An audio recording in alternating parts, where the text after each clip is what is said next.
गुरुजी अपने कमरे में देवी माँ से प्रार्थना कर रहे थे। हे देवी माँ, इन दोनों की रक्षा करना। इनकी यात्रा कठिन होगी, लेकिन मुझे विश्वास है कि तुम्हारी कृपा से ये अपने परिवार को अभिशाप से मुक्त कर सकेंगे। देव और सालू अब अपने मिशन के लिए पूरी तरह तैयार थे। उनके दिलों में डर तो था, लेकिन एक दूसरे के साथ और विश्वास उस पर भारी पड़ रहा था। उधर दूर कहीं से सारिका की आत्मा देव और सालू को एक होते हुए देख खुशी के आंसू बहा रही थी और मन ही मन सालू की कामयाबी की प्रार्थना कर रही थी। देव एयरपोर्ट जाने के लिए गाड़ी में सामान रखवाने लगा था और सालू गिरधारी जी के से आशीर्वाद लेकर गाड़ी पर बैठने वाली थी। तभी जैसे ही सालू गिरधारी लाल जी के चरणों में झुककर आशीर्वाद लेने के लिए आगे बढ़ी, उसे अचानक अपने आसपास अजीब सी थकावट और भारीपन का एहसास हुआ।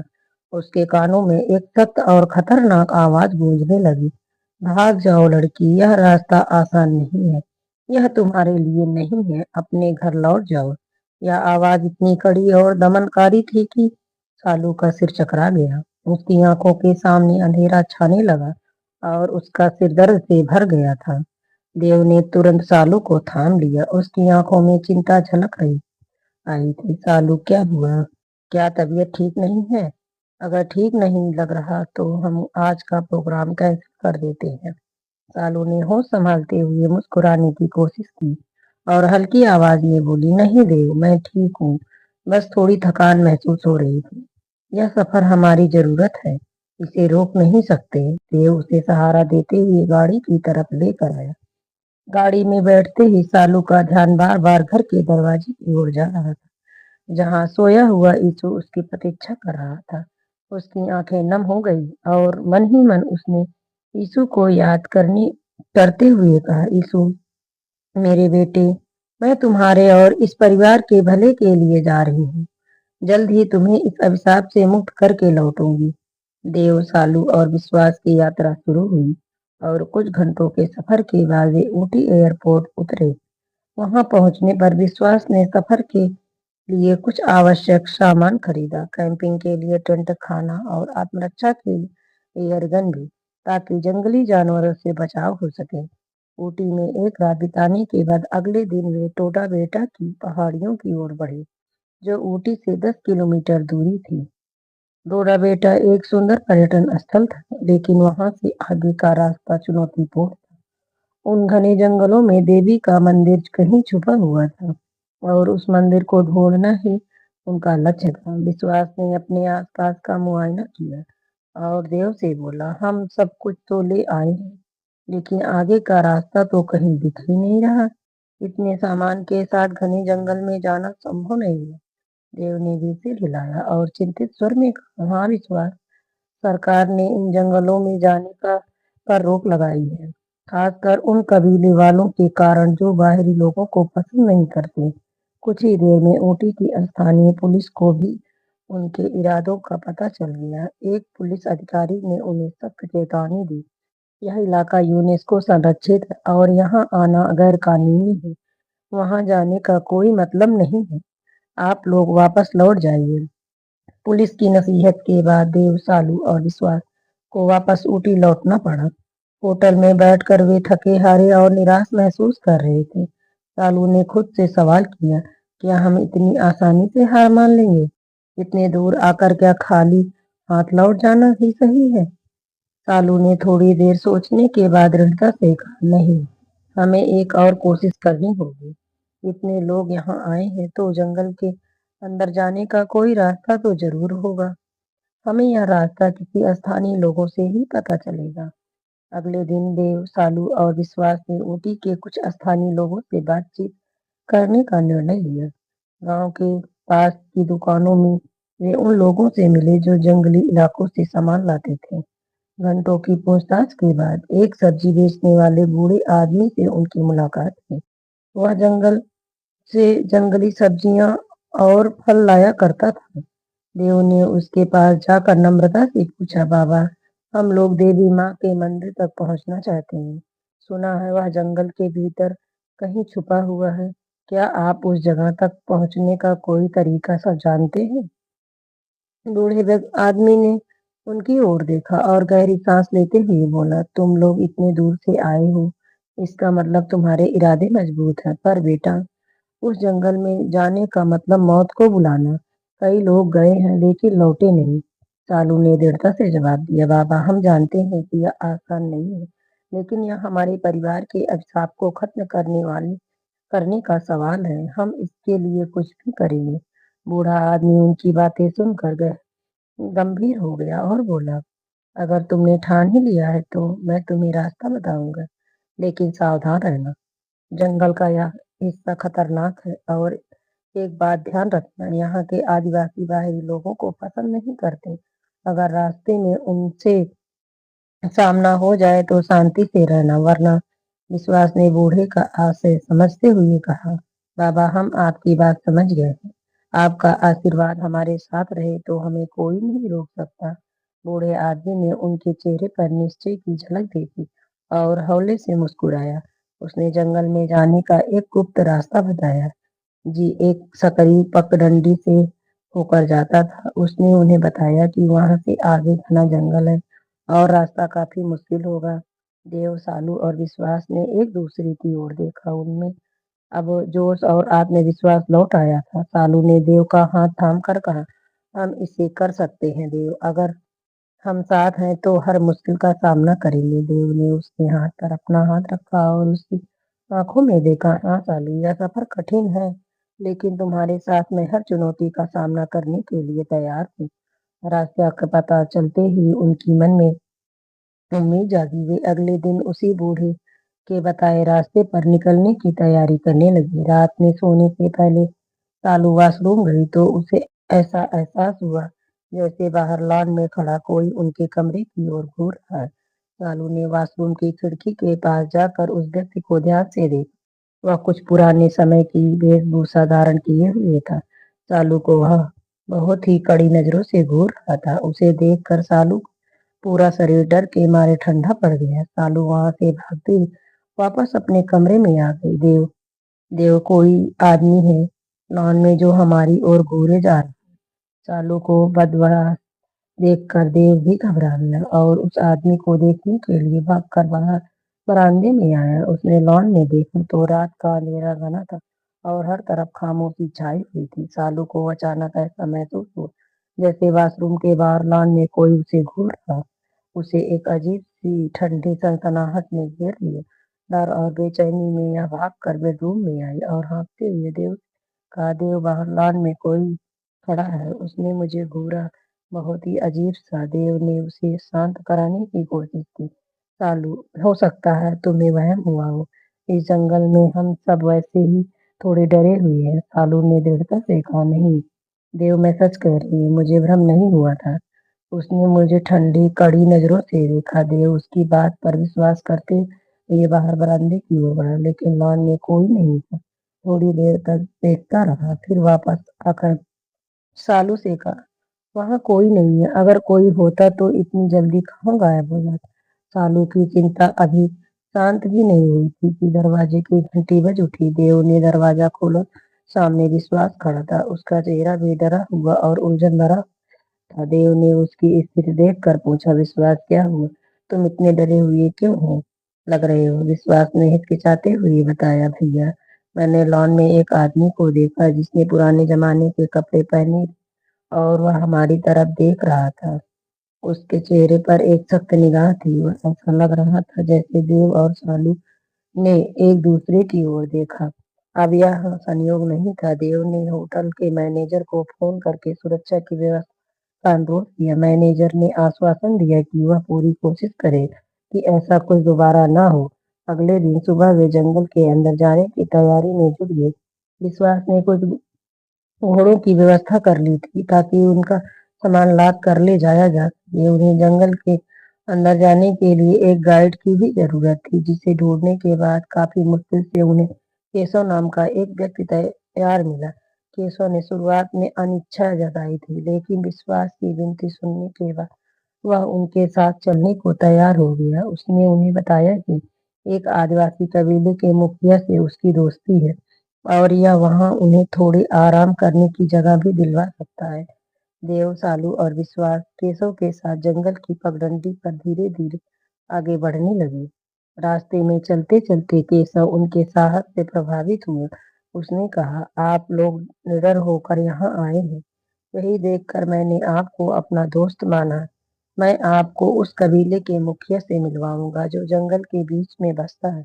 शायद वह आपको अंदर की स्थिति के बारे में और भी जानकारी दे सके। कुछ घंटों की यात्रा के बाद वे उस आदिवासी कबीले में पहुंचे। कबीलों के लोगों ने उन्हें देखते ही स्वागत किया। एक बूढ़ा व्यक्ति जो मुखिया था सामने आया और उन्हें देखकर गंभीरता से बोला, डालिया परिवार के लोग, हमारी जमीन पर आपका स्वागत है। देव ने आश्चर्यचकित होकर पूछा, आप हमारे परिवार के बारे में जानते हैं? मुखिया ने सिर हिलाते हुए कहा, तुम्हारे पूर्वज ब्रिज डालमिया ने हमारे पूर्वजों के साथ कई साल बिताए थे। उन्होंने हमारे कबीले की बहुत मदद की थी। सालू और देव ने एक दूसरे की ओर देखा और फिर देव ने उत्सुकता से पूछा, फिर ब्रिज डालमिया जी कहाँ गए? मुखिया ने गहरी सांस लेते हुए कहा, उन्होंने देवी माँ के मंदिर का पुनर्निर्माण करने का संकल्प लिया था। हमारे पूर्वजों के लाख समझाने के बावजूद वे जंगल के काफी अंदर चले गए, जहाँ दो भयंकर कबीले हैं जो हमेशा से दुश्मन रहे हैं। ब्रिज जी उस झगड़े का शिकार हो गए। हमारे पूर्वजों ने उन्हें बहुत रोका था, लेकिन वे नहीं माने। फिर वे कभी वापस नहीं लौटे। देव ने मुखिया की ओर देखते हुए धीरे से कहा, हम उसी अभिशाप को समाप्त करने आए हैं। हम उस मंदिर का पुनर्निर्माण करना चाहते हैं ताकि हमारे परिवार को इस श्राप से मुक्ति मिल सके। मुखिया ने गहरी आवाज में कहा, बेटा, यह रास्ता तुम समझ रहे हो उससे कहीं ज्यादा कठिन है। वहां जाने वाले लोग कभी वापस नहीं आते। हमारी बात मानो और यहाँ से लौट जाओ। लेकिन सालू ने दृढ़ता से कहा, हम इसे अपनी जिम्मेदारी मानते हैं। हमें यह करना ही होगा, चाहे जान ही न जाए। हम पीछे नहीं हट सकते। अगले दिन सुबह देव, सालू और विश्वास ने और मुखिया और कबीले के लोगों से विदा ली। चलते समय केशव ने अपना थोड़ा घोड़ा विश्वास को दे दिया, जिसके बदले विश्वास ने उसे अपनी सोने का ब्रेसलेट भेंट में दे दिया। जंगल की गहर में जाते हुए उनकी आंखों में एक अजीब सा डर और उत्साह का मिश्रण था। थोड़ी दूर जाने पर उन्हें एक पहाड़ी पर झरना दिखाई दिया जो देखने में बेहद मनमोहक था। वे सभी वहां रुके और कैंप लगाने का निर्णय किया। विश्वास ने कैंप फायर लगाया, सालू ने कुछ खाना तैयार किया और तीनों ने बैठकर खाना खाया। दिन भर की यात्रा से थके होने के कारण वे जल्दी सोने चले गए। रात के गहरे अंधेरे में अचानक सालू की नींद टूटी। उसे किसी के पैरों की आहट सुनाई दे रही थी। उसके दिल की धड़कन तेज हो गई और यह बाहर देखने के लिए उठी खड़ी हुई। बाहर निकलते ही उसने वही आदमी देखा जो पुराने जमाने के कपड़े पहने हुए उन्हें घूर रहा था। सालू का कंठ सूख गया। उसने डर से कांपते हुए चीख लगाई, जिससे देव और विश्वास भी जाग गए। तीनों ने उसे घूरते हुए देखा, लेकिन इस बार वह आदमी कहीं जाने के बजाय वहीं खड़ा रहा। उसकी निगाहों में एक गहरा ठंडा प्रभाव था जो तीनों को भीतर तक डरा गया। फिर उस आदमी ने बहुत ही गहरी और गंभीर आवाज में पूछा, क्या तुम लोग ब्रिज डालमिया के वंशज से हो? देव, सालू और विश्वास उसके इस सवाल से सन्न रह गए। उसके व्यक्तित्व में एक अजीब सा आकर्षण और अलौकिक शक्ति थी जिसने तीनों को अपने जादू में जकड़ लिया। उन्हें उसकी ओर से अपनी नजरें हटाने में भी डर लग रहा था। उस व्यक्ति की भेद भरी आंखों में एक गहरा रहस्य था। उसने देव, सालू और विश्वास की ओर देखा और फिर गंभीर स्वर में पूछा, क्या तुम लोग सच में ब्रिज डालमिया के वंशज हो? सालू ने साहस जुटाकर धीरे से कहा, जी, मैं डालमिया परिवार की बहू हूँ। यह मेरे पति देव हैं और यह मेरे देवर विश्वास है। उस व्यक्ति ने एक लंबी सांस ली, जैसे अतीत की किसी भारी याद को फिर से जी रहा हो। फिर यह धीरे धीरे उनके पास आने लगा। उसकी गंभीरता और उपस्थिति से उनके दिलों की धड़कनें तेज हो रही थी। उसने उनके सिर पर अपने हाथ रखे और कहा, डरो मत, मैं तुम्हारे पूर्वज ब्रिज डालमिया का दोस्त हूँ। उन्होंने मुझे सत्या कहकर पुकारा था। देव, सालू और विश्वास की आंखें आश्चर्य से खुली की खुली रह गई। सालू ने कांपते हुए कहा, यह कैसे संभव है? ब्रिजडालिया को इस धरती पे गए 100 साल से भी अधिक हो गए हैं और आपकी उम्र तो 35-40 साल के करीब लगती है। सत्या ने हल्की मुस्कान के साथ उत्तर दिया, समय एकदम है और यह जंगल रहस्यों से भरा हुआ है। मैं जानता हूँ, मैंने इस धरती पर अब तक 200 वारिसों को देखा है। तीनों की हैरानी और बढ़ गई। सत्या ने गंभीरता से कहा, बच्चों तुम्हें यहाँ नहीं आना चाहिए था। मैं जानता हूँ तुम उसी अभिशाप को खत्म करने आए हो जिसके लिए ब्रिज यहाँ आया था। मैंने तब उसकी मदद की थी लेकिन हम असफल रहे और वो जंगल के कबीले की आपसी दुश्मनी का शिकार हो गया। सालू ने संजीदगी से पूछा, सत्या जी कृपया हमें बताइए कि तब क्या हुआ था? ब्रिज डालने की मदद में क्या बाधा आई थी? हमें उस पूरी घटना के बारे में बताइए। सत्या की आंखें कुछ पल के लिए बंद हो गई, मानो वो वर्षों पुरानी घटना की कड़ियों को जोड़ने की कोशिश कर रही हो। उसने धीरे धीरे कहना शुरू किया, जंगल के अंदर कई कबीले बसे हैं और उनमें सबसे प्राचीन और खतरनाक हैं दो कबीले, जयंती और मुकामी। ये दोनों कभी एक ही परिवार का हिस्सा थे, परंतु इनकी आपसी दुश्मनी ने इस जंगल की शांति को निगल लिया। सत्या ने गहरी सांस लेते हुए आगे कहा, साबू और जम्बू ये दो भाई थे। साबू जयंती कबीले का मुखिया था और जम्बू मुकामू का। साबू ने अपने छोटे भाई जम्मू से उसकी पत्नी को जबरदस्ती छीन ली और उसे अपने कबीले में ले गया। इसके बाद उसने जम्मू के क्षेत्रों पर कब्जा कर लिया और अंततः जम्मू को भागकर इस जंगल के सबसे अंदरूनी इलाके में शरण लेनी पड़ी। सालू ने वह स्थिति होकर पूछा, यह सब कहाँ हुआ? सत्या ने हल्की मुस्कान के साथ, मेरी गुफा के आसपास। जब जम्बू हार कर यहाँ आया तो मैंने उसे शरण दी। उसी दौरान ब्रिज डालमिया तुम्हारे पूर्व गलती से वहां पहुंच गए। ब्रिज और जम्बू के बीच गहरी दोस्ती हो। जम्मू ने ब्रिज की मदद का वचन किया लेकिन एक शर्त रखी। वह चाहता था कि ब्रिज उसकी खोई हुई पत्नी और उसके कबीले का सम्मान वापस दिलाने में मदद करे। विश्वास ने उत्सुकता में पूछा, फिर ब्रिज डालमिया ने क्या किया? सत्या ने उसकी ओर देखा और कहा, ब्रिज ने उसकी बात मानी। बदले में जम्मू ने देवी माँ के मंदिर का रास्ता दिखाने का वादा किया ताकि ब्रिज अपने परिवार को अभिशाप से मुक्त कर सके। एक दिन ब्रिज इसी काम के लिए साबू के पास गया। ब्रिज चाहता था कि वो बातचीत करके साबू और जम्मू की दुश्मनी खत्म करवा दे, लेकिन घमंडी साबू ने गुस्से में आकर उसकी हत्या कर दी। यह सुनकर देव के मन में खलबली मच गई। उसने चिंतित स्वर में पूछा, क्या देवी माँ के मंदिर तक पहुंचना इतना कठिन है? सत्या ने गंभीरता से कहा, बहुत कठिन है। वह मंदिर जंगल के बीचों बीच स्थित है और समन कबीले के क्षेत्र में है। समन का मुखिया दुर्जन है, जिसका नाम ही उसके खतरनाक स्वभाव को दर्शाता है। अगर तुम्हें उस मंदिर तक पहुंचना है तो तुम्हें जयंती और मुकामू कबीले की दुश्मनी को खत्म करना होगा। दोनों कबीले की ताकत को मिलाकर ही दुर्जन का सामना किया जा सकता है। सारू ने निश्चय भरे स्वर में पूछा, क्या यह आज भी संभव है?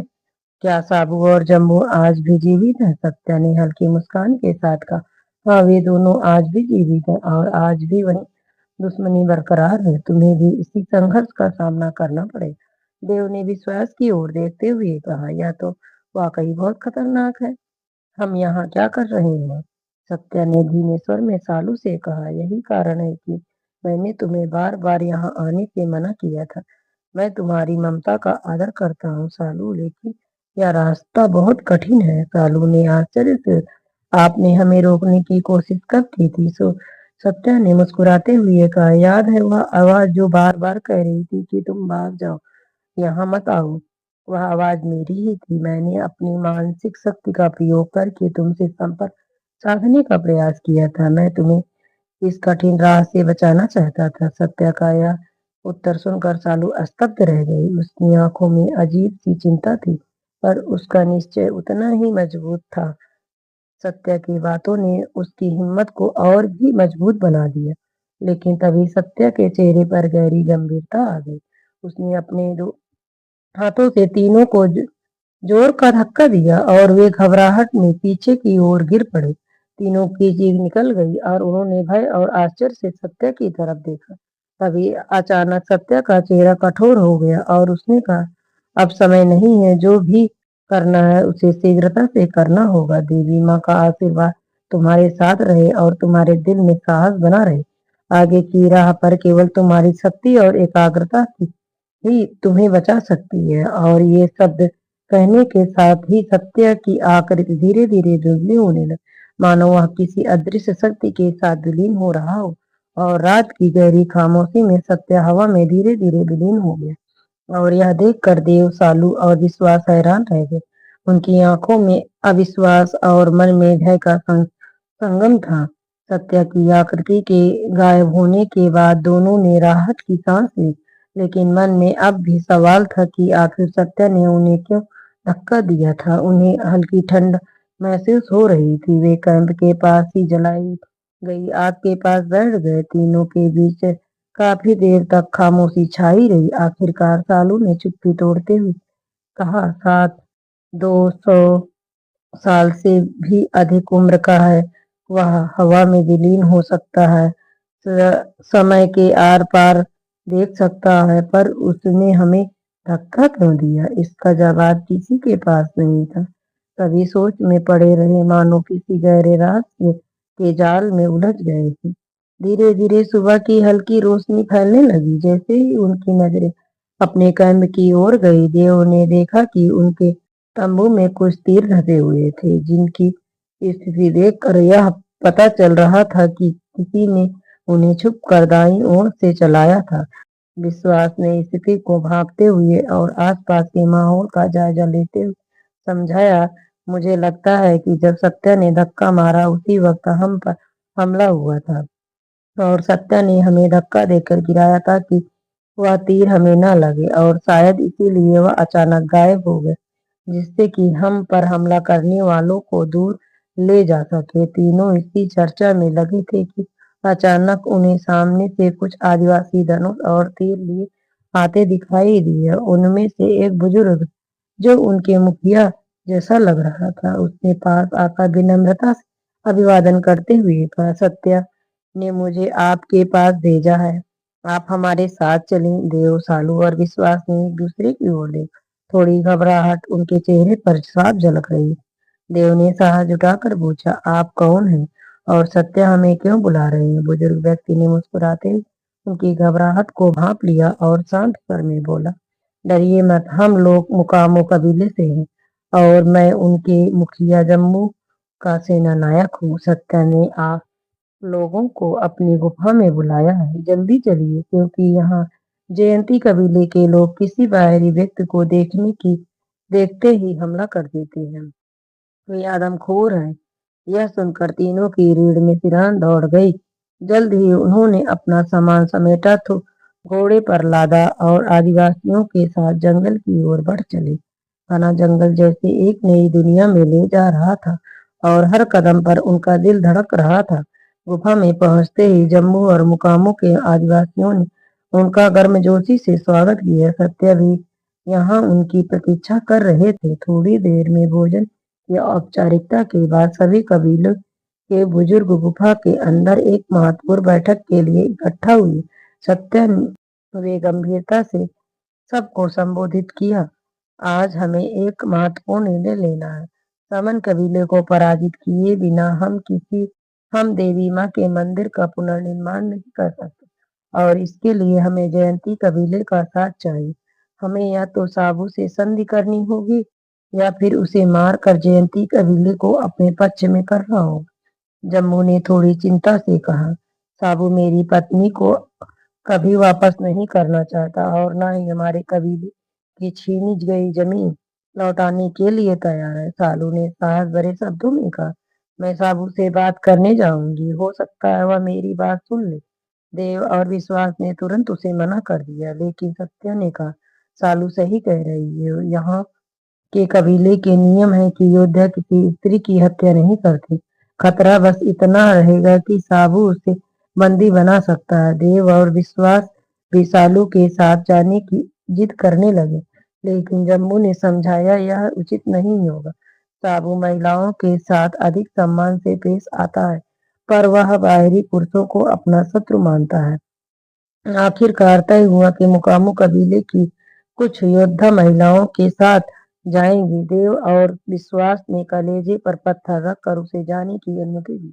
सत्या ने सालू को अपनी दिव्य तलवार देते हुए कहा, इसे सिर्फ जरूरत पड़ने पर ही इस्तेमाल करना। कुछ वर्ष पहले मुझे एक महात्मा ने यह तलवार भेंट की है। यह तलवार जिस योद्धा के हाथ में हो वह कभी हार नहीं सकता। अगले दिन सालू अपने साथ चुनिंदा महिला योद्धाओं को लेकर जयंती कबीले की ओर चल पड़ी। देव और विश्वास दूर खड़े उसे जाते हुए देख रहे थे। उनके दिल में चिंता और भय था। जयंती कबीले में पहुंचने पर उनका स्वागत अप्रत्याशित रूप से सौहार्दपूर्ण रहा। वहां के मुखिया साबू सालू के साहस और संकल्प से प्रभावित था। उसने गंभीर स्वर में कहा, मैं जानता हूँ कि तुम यहाँ क्यों आई हो। तुम चाहती हो कि मैं जम्मू की पत्नी और जमीन जम्मू को वापस कर दूं और अपने योद्धाओं के साथ मिलकर समन कबीले पर हमला करें। पर यह इतना आसान नहीं है। सालू ने शांत लेकिन दृढ़ स्वर में कहा, यह सही मार्ग ही है साबू। हमारा उद्देश्य तुम्हें भी लाभ पहुंचा सकता है। बस एक बार सोचना तो चाहिए। साबू ने गम या में भरी हंसी के साथ कहा, मैं यह सब करने के लिए तैयार हूँ, पर एक शर्त है, तुम्हें मुझसे विवाह करना होगा। सालू को यह सुनते ही गुस्सा आ गया।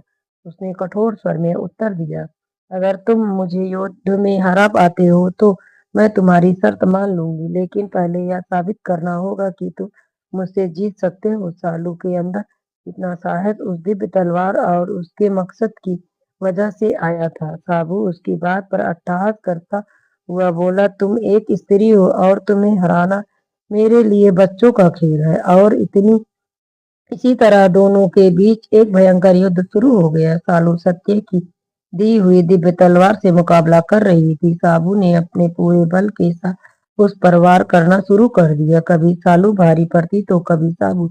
युद्ध कठिन था क्योंकि सालू वो कोई प्रशिक्षित योद्धा नहीं थे। जैंती कबीले के लोग सौ रोक कर इस युद्ध को देख रहे थे।